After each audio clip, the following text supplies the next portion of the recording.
Hello everyone, and welcome back to another Unit Spotlight video, and today we are going to be taking a look at some of my favorite units in Warhammer 3, a unit I did not expect from a faction that I didn't expect to really care about, and yes, we're going to be talking about Heartseekers of Slaanesh. Heartseekers are a light cavalry that is focused on speed and damage. Now, we have other instances of high damage light cavalry that have been in past Total War Warhammer games. That is going to be Wild Riders from the Wood Elves. They also deal a ton of damage on the charge, but lack much armor. And then you also have Centaurs and Centaurs with great weapons from the Beastmen. And both of these light cavalry are able to pack a massive punch for being a unit that is lightly defended, not something that you would typically expect or see. So they also provide a great deal of speed and maneuverability to the user. Now, Heartseekers are in this same thread. They are more expensive than either Centaurs or Wild Riders, and as you will see later, there's going to be a good reason for that. They are incredibly fast at speed 100. They also have a very solid melee attack at 46, and that attack is both magical and poison. So anything they hit, and remember that they are very fast, they're going to slow down, and they're going to cause weapon damage decrease to it as well, which means that whatever is hitting back at them won't be hitting quite as hard. You also have pretty sturdy melee defense at 40, which means they're not going to be particularly easy for anything with a low melee attack to hit back against. And then you have weapon strength at 46, most of which is AP. I'll break that out there. So that is a significant amount of armor-piercing damage per hit. And then you have a charge bonus of 46, which is quite solid. It's not as high as some shot cavalry up in the 60s, even up to 80. But still, 46 is quite high. I think that's roughly the same as, say, like a Demigryph Knight with Halberd. So that is a very nice charge bonus, especially when you consider that it's stacking on top of a melee attack and weapon strength that is already quite high. So these Heartseekers of Slaanesh are going to hit extremely hard on the charge. But there's a little bit more to the story with them, and we need to come down here to the abilities to see it, and it is this Soul Scent ability, which will allow for up to a 25% bonus to weapon damage, AP weapon damage, and up to a 20 bonus for melee attack. And this is driven by a small 30-meter radius. Any unit that is in that radius whose morale begins to waver, then they start to get these bonuses. So essentially, as Heartseekers come in and cause tremendous damage, if they also start to cause a wavering effect, then they just get stronger. They feed on it, and they do even more damage. Now, they also have this devastating flanker ability, which means that this doubles the charge bonus of the Heartseeker whenever they make a rear charge. So that means that their charge bonus is going to go up to 92 when they attack an enemy in a flank. So this makes them very useful at outflanking charges, but also coming in on a mop-up duty. But there's actually even more still to Heartseekers. These units are obscenely good, like absurdly good. And I know I'm kind of like throwing away the plot here, and some of you all are be like, Eric, way to throw away the surprise, telling us they're good up front. Well, let's go take a look at some of the scenarios and show you what these Heartseekers are capable of. The first scenario I set up is going to show the use of infantry, cheap infantry like Marauders, which I brought here, and they will be used to hold very expensive armored infantry that they would otherwise lose to, which is going to be the Zargard over here. Now, because I have to pick a lord as well, I brought a Boyar with no abilities, and then my lord has no abilities either. So I'm going to engage the Zargard with my cheap Marauders of Slaanesh, and this is actually a fairly realistic scenario, both for multiplayer and in a campaign, using cheaper infantry to hold something more expensive. Here comes that rear charge from the Seekers of Slaanesh, and just watch that hit point bar on the Zargard just absolutely evaporate as they get hit with a double rear charge because of the flanking attribute. And look how quickly they threw that Zargard into a wavering, and now that they're wavering, you can actually see the stats going up on my Heartseekers. It doesn't go all the way up what it can, because, you know, it depends on how many units are wavering, but they have absolutely and utterly destroyed the Zargard unit while it was being held by that cheap infantry. And let's watch over here. Same thing. My cheap infantry is doing the holding. The Heartseekers completely destroyed one unit, and now they're going to run into another. Now remember that Kislev will last even longer in this because they have a special ability, you saw it there, that makes them unbreakable when they start to waver for at least a short period of time. So otherwise, that Zargard would have routed much sooner than what it had.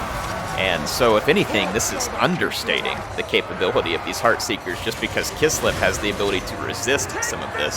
So that one Heartseeker was able to completely destroy 2 units of Zargards in rear charges and not even get down to under 25% health. Now, this is a very idealized scenario. It's the best case scenario. The Heartseekers get their rear charge in, which is a flank charge, which gives them double charge bonus. It is against the type of target at which I think they're going to excel the most. And so they did extraordinarily well. And not only that, I mean, watch how quickly they'll get in here and destroy this Boyar as well. So anything takes massive damage to Heartseekers. There is not a unit in the game that won't take massive damage to Heartseekers. Now that said, there is a little bit more to their story, and I'm going to play that out across a few scenarios, and let's take a look at it.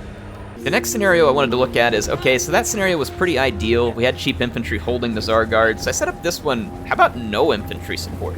Can the Heartseekers still get the damage done whenever they're operating in, say, a pair, rather than with infantry support? And the answer is going to be a resounding yes. See, one Heartseeker can charge from the front. They were already doing massive damage. The other can charge from the rear. So working in pairs like this, they are still excruciatingly deadly. And it's because one unit will take the charge and initiate the combat and fix the units. The other one will be able to charge from behind. Now, obviously, this wouldn't be quite as effective with just one unit slamming into multiple units of infantry. You can get ground down. Now, the weakness of Heartseekers, obviously, is going to be their lack of armor. Now, they do have physical resist. It's a 20% physical resist. But, you know, they're going to be very weak with low armor. And this is going to make them very vulnerable to missiles. And so I'll go ahead and talk about that here while you watch the results of this fight where they're attacking the Zargard. They've already routed one unit off of the charges, and now the other unit is getting completely decimated.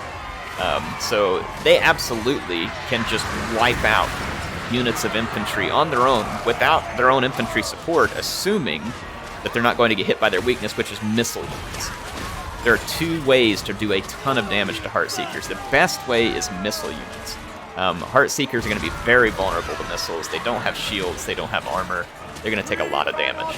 The other thing they're quite vulnerable to is a countercharge. They really don't have the armor to stand up to it. Now, they do have pretty decent defense, but something with a high charge bonus, countercharging them, will cause a lot of damage because they lack the armor to resist it. So that is going to be the weaknesses to Heartseekers. But you can see here in terms of strength, this is absolutely obscene. I mean, find me one other light cavalry unit in this game, heck, even a heavy cavalry unit, that can chew through 2 units of heavy infantry and a footlord and still have well over, I mean, like, one of them is at half hit points and the other one's at 75%. Go find that one. I don't think it exists. If you all want to remind me of one, maybe it does exist, but I don't think it exists. So they are obscenely powerful. Another important scenario to look at is going to be single entity monsters, and specifically ones that have a ton of hit points. How do the Heartseekers do against single entities? Well, I picked a couple here. One is a Soul Grinder of Nurgle, which is a pretty standard single entity for Warhammer 3, and then the other is an Exalted Great Unclean one, which is a very high hit point single entity monster that also does pretty good damage in return. And you can see that the Heartseekers are still very effective against single entities, so this isn't just limited to high armor infantry or high value infantry. And remember, we showed it against Zargard, which is the high value infantry. You can imagine the Heartseekers are going to be just as effective, if not even more so, at mopping up skirmishers or artillery. Now, they don't want to get shot by those things, as I previously mentioned. They will absolutely mop it up. So single entities, they're good against it. High value infantry, they're good against it. There are a couple of scenarios left that we'll take a look at. I'm going to pull out a scenario against high charge cavalry, and then I'm going to pull out a scenario against anti-armor, anti-large, monstrous cavalry. And so we're going to test them against a couple of more scenarios, but you can see that as far as fighting single entities, Heartseekers are assassins in this regard. They will absolutely ruin single entities if those single entities get caught out without support. So they are absolutely just as effective against that. So really no issue there. There's Cursed Slug. I didn't realize that was still on there. But in any case, yeah, almost 10,000 hit points on this Exalted Great Unclean one, and the Heartseekers still cleaned it up. No problem. In this scenario, I've got Griffin Legion apart from my Heartseekers, and I'm going to go a head-on charge. This is not an ideal scenario for Heartseekers because they are very vulnerable to charge damage, and you saw both of them take a lot of damage from the Griffin Legion early on. The Griffin Legion has a very high charge bonus, and so they dish out a lot of damage. However, you can see that the Heartseekers dish even more damage. But the reason I show this is to show a couple of points. The Heartseekers can take this Griffin Legion head-on. It's not the most efficient engagement for them, though, especially when you look at what they were able to do. So my point with this test is to prove a couple of things. One, yes, they can absolutely chop through armored, high-charge shot cavalry. Two, that's not really what you want, though, is them taking the head-on shot. So what I did whenever I was playing a Slaanesh campaign, when I ended up in these scenarios, I would either let the Griffin Legion charge one of my infantry units first, or I would bring a Hellstrider unit to absorb the charge, and then follow it up with the Heartseekers, and let the Heartseekers annihilate the Griffin Legion to almost no damage. So that's what I wanted to prove with this scenario, is be careful how you use them. I took a lot of damage on these units. Yes, they were successful. They were also more expensive, so you would hope they would be successful against the Griffin Legion. But yeah, be aware of that.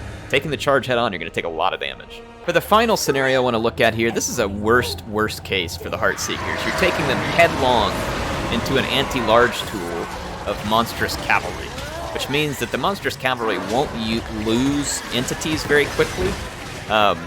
And they're specifically good against large, but even in this case, I had two charges. The Slaughtermaster got close to this one. The other one was a lot more clean, so I'll let you see the results of these two. Down here where the Slaughtermaster was a bit closer, this Heartseeker is just going to straight up lose to the Crushers with great weapons. And on this side, you're going to see the Heartseekers do a little better because they had a little bit cleaner charge, but they are still going to lose to the Crushers with great weapons. So there is an extent to which Heartseekers can just headlong plow into an engagement and win. Now, in this case, the Crushers are made to do a better battle with something that's a little bit higher armor, but it just demonstrates that something with that anti-large bonus, so say like, for instance, I'll bet if Heartseekers went headlong into Blood Knights, it probably wouldn't end great for the Heartseekers, because the Blood Knights have an anti-large and a huge charge bonus. And so there are scenarios where you're not going to want to take that charge headlong. It's just not going to pan out well. So anyway, this was the last scenario. Let's jump back out and get a little final input on this. So the conclusion for Heartseekers, they are excellent. If you're playing as Slaanesh, they're a must-use, in my opinion, and they would be a must-use in campaign or in multiplayer. Now, of course, that can be a little more situational in multiplayer because cost becomes far more of a factor. But let's talk campaign first. In campaign, as soon as you can recruit Heartseekers and afford them, get them. They are obscene and absurdly good. You can upgrade them through the skill trees with your Lord, and then of course they can gain up to 9 chevrons, and they will get even more ridiculously powerful. Sometimes there's banners and other things that will affect them too. So if what you thought you saw here was powerful, they can get far more powerful in the campaign. So like I said, use these. I used them, for instance, in the battle against Be'lakor at the end of my Slaanesh campaign, and my Heartseekers easily put an end to almost every single one of those soul grinders that was on the map. It was insane, the amount of damage. All of them came out of that with 10,000 gold value from that battle. So you absolutely do not want to work without Heartseekers in your Slaanesh campaign. You definitely want to bring them. Now, of course, if you are playing against them in campaign, use bait and chaff for charge, so cheap units that don't mean much. Put them in the way of the Heartseekers, and then follow up on them with another high charge unit, or better yet, missiles. Hit them with missiles from range. So Heartseekers are not something that you want to let your expensive units be charged by or go head-to-head with. However, when you're using them, that's exactly the target you're looking for. So definitely use them in campaign. Now, multiplayer is going to be a little bit dependent. Heartseekers are extremely good against all targets, but they are specifically intended for anti-armor targets. So it probably is a little bit overkill if you're bringing them against a faction that really lacks a lot of armor. Now, that said, you all saw from the demonstrations, though, that armored target, unarmored target, they're all going to take a ton of damage, regardless. Like, the Great Unclean One doesn't have a lot of armor, but he still just ate a ton of damage out of this. So there are occasions where Heartseekers can be used against a low armor target to good value, and the Great Unclean One would be a good example of that. However, like I said, I think most of the time when you bring these, you're going to have to price balance. And when you do, actually, one of the things that Slaanesh can do to price balance these very expensive cavalry is the cheap infantry. Slaanesh actually has access to great cheap infantry, domination mode, or in 1v1. Marauders of Slaanesh are great for their price point. Sure, they can be routed; they're not perfect, but I mean, they provide a lot of chaff to let units like this, the Heartseekers, operate.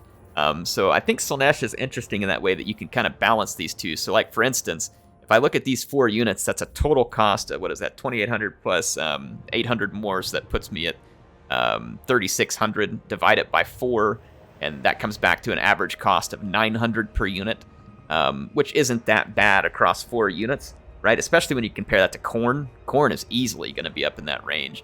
So I really like the balance that the Marauders of Slaanesh and the Hellstriders can provide. So for instance, a Hellstrider working in tandem with the Heartseeker brings that average cost down to only 1,000 gold each for these two, and the Hellstrider is good against large and can be a nice chaff unit to charge in and slow down the more expensive one for when the Heartseeker comes in as a follow-up. So anyway, that's my suggestion from a multiplayer standpoint, is I think that in moderation or in the right scenarios, they're going to be fantastic in multiplayer. They are awesome in campaign. So as far as Heartseekers go, yes, just do it. Put them in your armies frequently, and a lot of them. Anyway, HeirofCarthage signing out for now. Hope this was helpful. I'll see you all soon with some more content in Total War Warhammer 3.